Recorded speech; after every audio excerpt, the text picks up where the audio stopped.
Police अफसरों को धक्का देकर डीआईजी की गाड़ी के सामने गिड़गिड़ाती इस पीड़ित लड़की को जरा ध्यान से देखिए।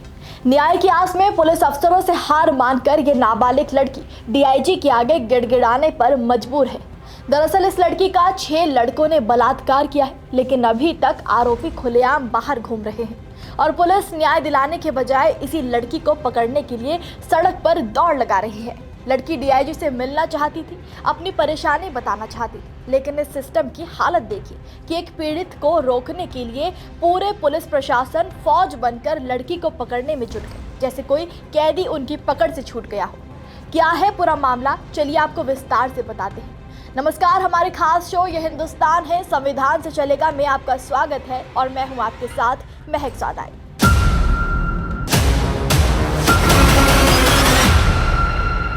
लड़की के साथ अन्याय का ये मामला उत्तर प्रदेश के बुलंदशहर से सामने आया है, जहां ये लड़की कई सालों से पुलिस से न्याय मांग रही है।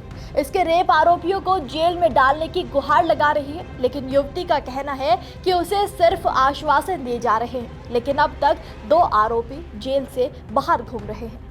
बता दें कि मेरठ के डीआईजी कलानिधि नैथानी गुरुवार शाम को खुर्जा कोतवाली का निरीक्षण करने पहुंचे थे।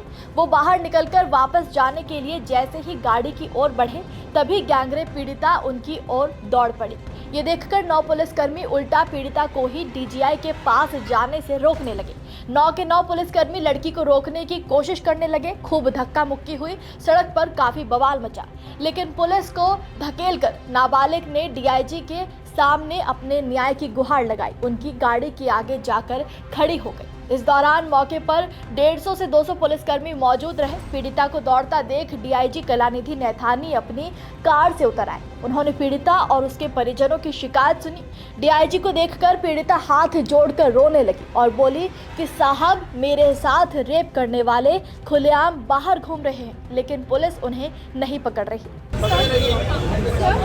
मेरा कुछ टाइम पहले 6 लोगों ने रेप करा था।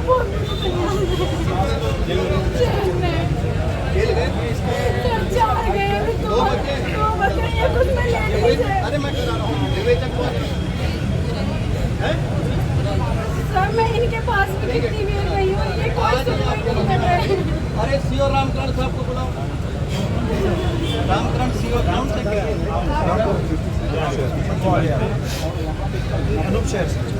आप और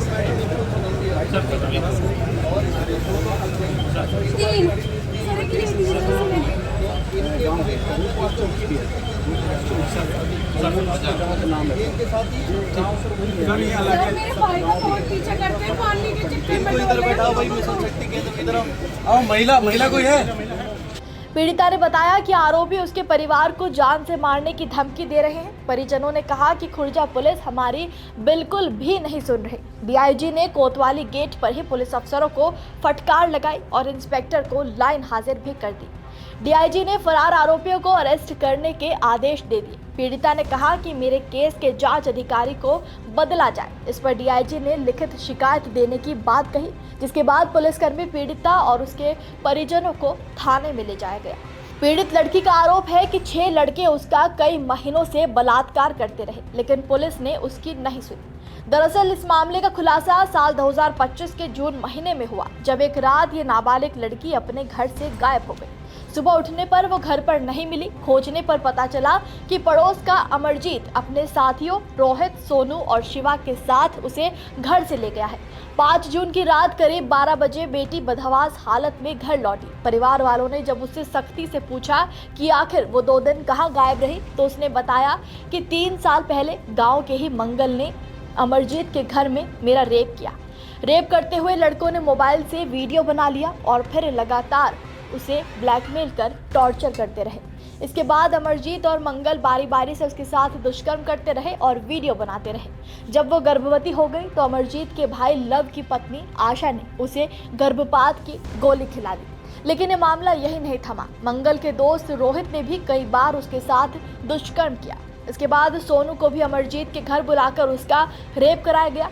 पीड़िता के मुताबिक आरोपी उसे लगातार वीडियो के नाम पर ब्लैकमेल करते रहे। किसी को बताने पर वीडियो वायरल करने की धमकी देते रहे।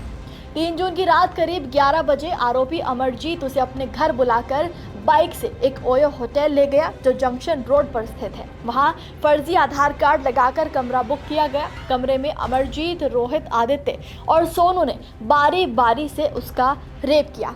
इसके बाद आरोपी उसे बुलंदशहर रेलवे स्टेशन ले गए, जहां से सोनू उसे मेरठ ले गया। वहां उसे अकेला छोड़कर भाग गया। पीड़िता ने किसी तरह फोन कर सोनू से संपर्क किया तो उसने कहा कि घर वाले केस में फंस गए हैं तो वापस चली जा। जब वो बुलंदशहर लौटी तो रोहित, अमरजीत और आदित्य ने उसे दोबारा अगवा कर आंखों पर पट्टी बांधी। इसके बाद अज्ञात स्थान पर ले जाकर फिर से सामूहिक दुष्कर्म किया। इसके बाद उसे मौजपुर के पास फेंक कर फरार हो गए।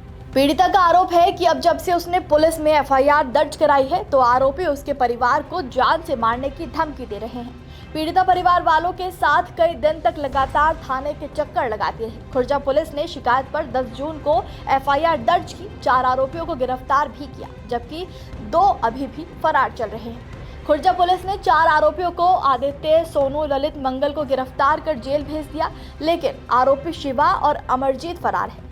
अब हार कर उसने बिलख बिलख कर डीआईजी से गुहार लगाई है। इस मामले पर सपा प्रमुख अखिलेश यादव ने भी सोशल मीडिया पर ट्वीट किया और भाजपा पर जमकर निशाना साधा। अखिलेश ने ट्वीट में लिखा, भाजपा राज में अत्याचार के इस रोड शो को देखने के बाद उत्तर प्रदेश के माननीय मुख्यमंत्री महोदय किस मुंह से विदेशों में रोड शो करेंगे। देखते हैं मुख्यमंत्री जी इन लोगों को बर्खास्त करते हैं या थाने पर बुलडोजर चलवाते हैं। घोर निंदनीय भी, घोर दंडनीय भी। भाजपा जाए तो महिलाओं का मान बच पाए। लेकिन हम आपको बता देते हैं कि ऐसे अपराधों के लिए हमारे देश के कानून में क्या सजा लिखी गई है, पहले हम वो जान लेते हैं। बीएनएस की धारा 63 बलात्कार को परिभाषित करती है। किसी महिला की सहमति के बिना उसके साथ यौन संबंध बनाना बलात्कार माना जाता है। बीएनएस की धारा 64 बलात्कार के अपराध के लिए दंड का प्रावधान करती है। बलात्कार करने वाले व्यक्ति को कम से कम 10 साल की कठोर कारावास की सजा, जो कि आजीवन कारावास तक हो सकती है, और जुर्माने से दंडित किया जाएगा। बीएनएस की धारा 77 के तहत किसी की मर्जी के बिना उनकी निजी फोटो वीडियो रिकॉर्ड करना या इसे शेयर करना भी अपराध है। इस अपराध के लिए पहली बार दोषी पाए जाने पर 1 से 3 साल तक की कैद और 2 लाख रुपए जुर्माना, और दूसरी बार अपराध करने पर 3 से 7 साल की कैद और जुर्माना लगाया जा सकता है। आईटी एक्ट की धारा 67A के अनुसार इलेक्ट्रॉनिक रूप में यौन रूप से स्पष्ट सामग्री जैसे कि पॉर्न वीडियो या अश्लील वीडियो को पब्लिश करना या फिर प्रसारित करना एक अपराध है। पहली बार ऐसा करने पर 5 साल तक की जेल या 10 लाख रुपए तक का जुर्माना या फिर दोनों हो सकते हैं। तो वहीं दूसरी बार भी अपराध करने पर 7 साल तक की कैद और 10 लाख रुपए तक का जुर्माना या फिर दोनों हो सकते हैं। पॉक्सो एक्ट की धारा 3 18 साल से कम उम्र के बच्चों के साथ यौन क्रियाएं करने से संबंधित है। इसमें यौन अंग या गुप्तांग से प्रवेश करना या छूना शामिल है। ऐसा अपराध करने वालों के खिलाफ कम से कम 10 साल की कारावास से लेकर आजीवन कारावास तक की सजा और जुर्माने का प्रावधान है। पॉक्सो एक्ट की धारा 4 यानी कि पेनिट्रेटिव सेक्सुअल असॉल्ट इसके लिए सजा से संबंधित है। इसके अनुसार व्यक्ति को कम से कम 10 साल की कैद से लेकर आजीवन कारावास तक की सजा और जुर्माना हो सकता है। यदि ये हरकत 16 साल से कम आयु के बच्चे के साथ की जाती है तो सजा 20 साल से लेकर आजीवन कारावास तक हो सकती है और जुर्माना भी लगाया जा सकता है। चाइल्ड पोर्नोग्राफी की सामग्री को किसी भी इरादे से अपने पास रखने वाले को कम से कम 5,000 रुपये का जुर्माना लगाया जा सकता है, और यदि वो दोबारा ऐसा करता है तो जुर्माना 10,000 रुपये से कम नहीं होगा। लड़की के साथ पिछले 3 साल से बलात्कार होता रहा। युवती घुट घुट कर जीती रही। ब्लैकमेलिंग के डर से कभी खुलकर नहीं बोल सकी कि आखिर वो किस तकलीफ से गुजर रही है। लेकिन हैरानी की बात है कि ना उसके घर वाले ना किसी पुलिस को इस बारे में पता चला कि आखिर उसके साथ हो क्या रहा है। और यहाँ सबसे बड़ा सवाल उठता है कि आखिर ये तमाम पुलिस अफसर इस लड़की को डीआईजी तक जाने से क्यों रोक रहे थे। उसके साथ ऐसा बर्ताव क्यों किया जा रहा था कि जैसे वो पुलिस और इस सिस्टम की पोल खोल देगी। ऐसा आरोप है कि पुलिस 2 आरोपियों के मामले में काफ़ी ज़्यादा लापरवाही बरतती हुई भी नजर आ रही है। हम सभी महिलाओं और बेटियों से यही कहना चाहेंगे कि अगर आपके साथ भी ऐसा कुछ होता है तो आप भी ब्लैकमेलिंग का अगर शिकार होती है तो उस ब्लैकमेल से टॉर्चर होने के बजाय ऐसी परेशानियों का आप डटकर सामना कीजिए और तुरंत घर वालों और पुलिस वालों को सूचित कीजिए।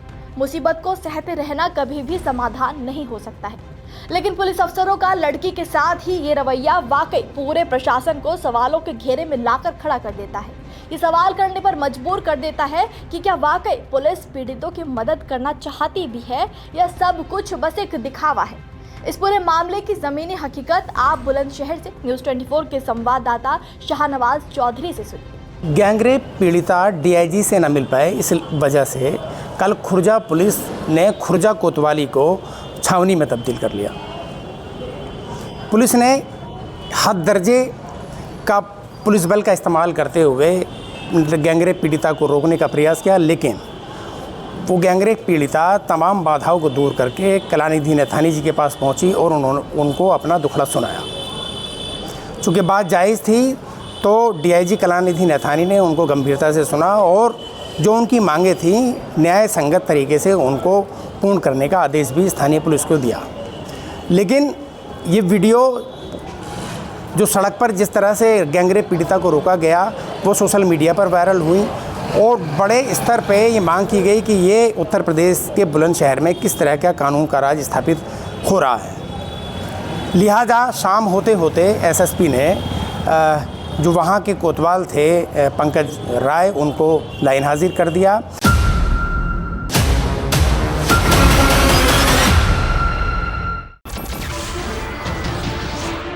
नमस्कार, मैं हूं मानक गुप्ता।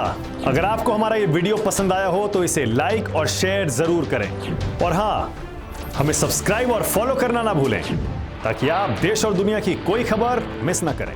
तो जुड़े रहिए हमारे साथ और देखते रहिए न्यूज़ 24।